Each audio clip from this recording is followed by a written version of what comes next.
भाई अभी हम लोग परसों मिले थे माननीय मुख्यमंत्री जी से, चर्चा इस पे भी हुई। तो चर्चा के दरमियान माननीय मुख्यमंत्री जी ने कहा थोड़ा टाइम और ले लीजिए, कोर्ट का निर्णय आ जाता है, चुनाव करा देते हैं।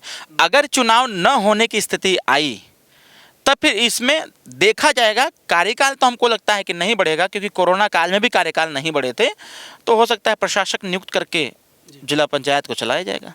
चाचा जी जब तक समाजवादी के खिलाफ थे तब तक उनको यह पार्टी, समाजवादी पार्टी, चोरों की, उचक्कों की, माफियाओं की, गुंडों की और भूमाफियाओं की पार्टी दिखती थी। तो वो एक आरोप लगाते हैं कि भाजपा ऐसी पार्टी है उसमें कोई माफिया गुंडा जाएगा और वो ऐसी मशीन है कि फिर क्लीन होकर चलाएगा।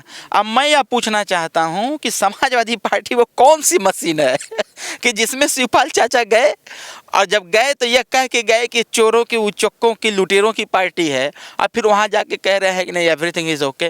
तो पार्टी के खाते में जो सीटें हम लोग चाहते हैं वो लगभग 37 सीटों पर हम लोग काम कर रहे हैं, जिसमें से मैं बाराबंकी में खड़ा हूँ। इस बाराबंकी की रामगढ़ की सीट भी है, रामनगर की सीट है। रामनगर सीट पर भी हमारी अच्छी खासी आबादी है जो जीत हार का निर्णय देते हैं। अब हम लोग इस पर काम भी करते रहते हैं।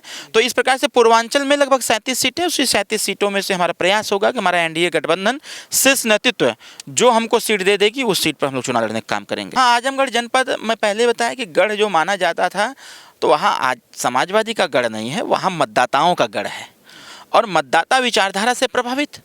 और हम सब लोग प्रयास यह कर रहे हैं कि उनके ज़मीनी जो हकीकत है उसको समझा जाए, समझ करके छोटी छोटी समस्याओं का समाधान किया जाए। आज हमारे साथ सुभाषपा के राष्ट्रीय प्रमुख महासचिव अरविंद राजभर जी हैं। आज इनसे हम बातचीत करेंगे क्योंकि पिछले कई महीने से हम लगातार ढूंढ रहे थे कि भैया से किसी तरह बातचीत हो जाए। भैया, इस समय आजमगढ़ की अतरौलिया पर जो है लगातार आप लोग ज़्यादा फोकस कर रहे हैं।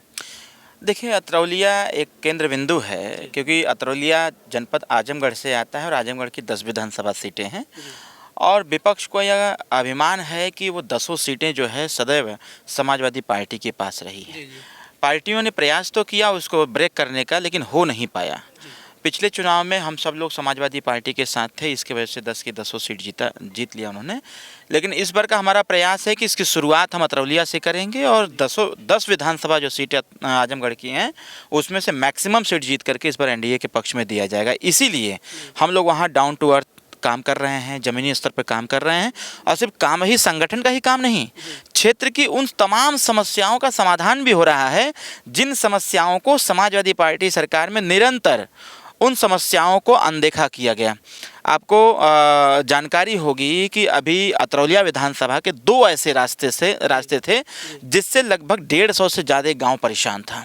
लोग उस रास्ते से आना जाना पसंद नहीं करते थे, लेकिन जब से हम सब लोग सक्रिय हुए और माननीय योगी जी से मुलाकात हुई, मुलाकात के दरमियान चर्चा हुई, हम लोगों ने आग्रह किया और लगभग 2200 किलोमीटर का एक रास्ता और 7.5-8 किलोमीटर का एक रास्ता, वह दोनों रास्ता हम लोगों ने बनवाने का काम किया है, जिस पे काम चालू है।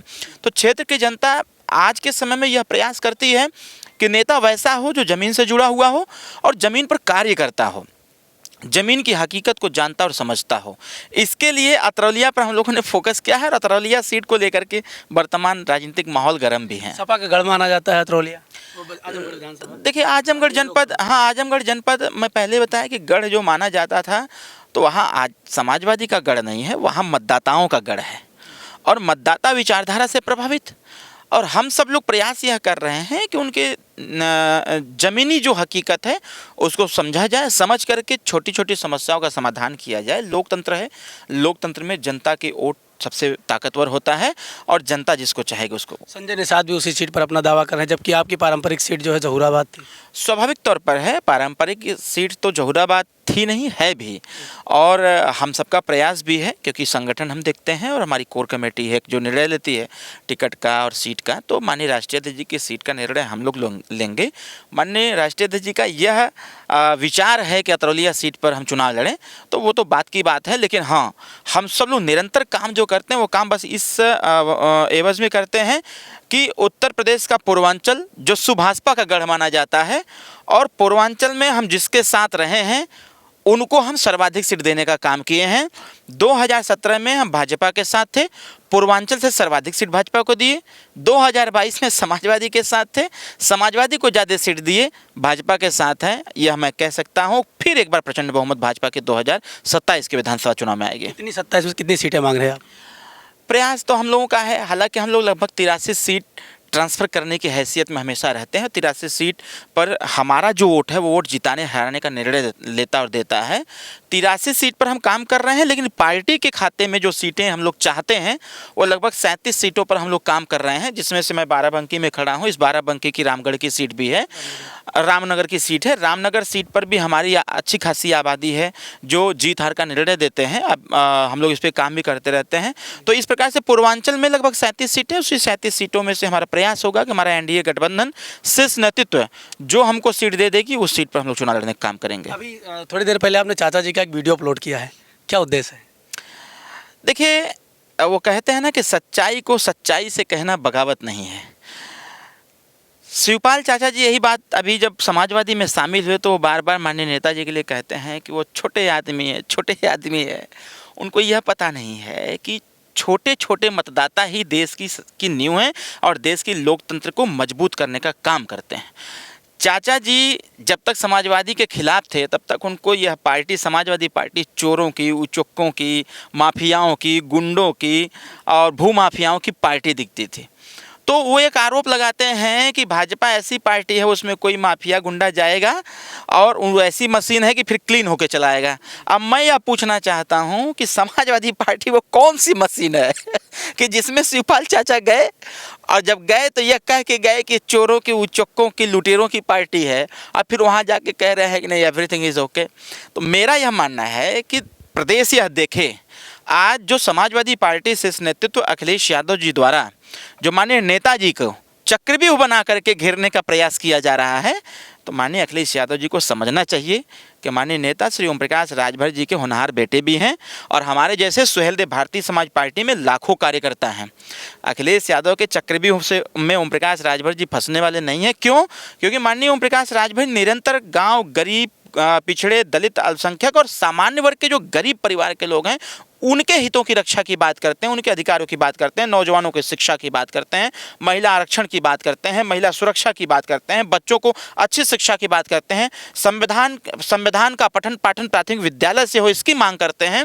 स्कूल जो कॉन्वेंट स्कूल हैं और सरकारी स्कूल हैं जो उसमें विसंगतियाँ हैं उसको बदलने का प्रयास करते हैं कि कॉन्वेंट विद्यालय की तरह सरकारी विद्यालय भी हो जाए, सरकारी विद्यालय से भी बसें चलें, कंप्यूटर हो, लैपटॉप हो, प्रोजेक्टर हो, AC की व्यवस्था हो, स्कूल अच्छा हो, तब हमारे गांव गरीब के बच्चों को अच्छी शिक्षा मिल पाएगी। जब इस पे हम बात करते हैं और पूर्व की सरकार का जब आकलन करते हैं तब माननीय अखिलेश यादव जी को पीड़ा होता है कि ये तो हमारी प्याज की तरह बोकला उधेर रहे हैं।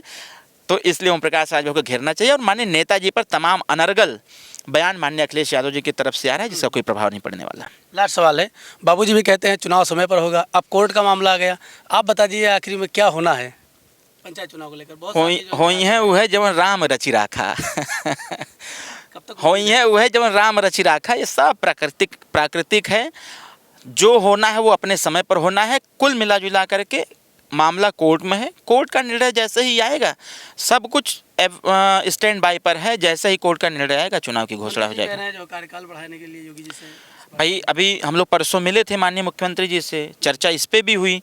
तो चर्चा के दरमियान माननीय मुख्यमंत्री जी ने कहा थोड़ा टाइम और ले लीजिए, कोर्ट का निर्णय आ जाता है, चुनाव करा देते हैं। अगर चुनाव न होने की स्थिति आई तब फिर इसमें देखा जाएगा। कार्यकाल तो हमको लगता है कि नहीं बढ़ेगा क्योंकि कोरोना काल में भी कार्यकाल नहीं बढ़े थे, तो हो सकता है प्रशासक नियुक्त करके जिला पंचायत को चलाया जाएगा। बहुत बहुत धन्यवाद। तो ये हमारे साथ जो है अरविंद राजभर जी थे जिन्होंने तमाम ऐसे मुद्दों पर अपनी राय रखी। आपको इनकी जो है राय कैसी लगी कमेंट बॉक्स में ज़रूर बताइएगा।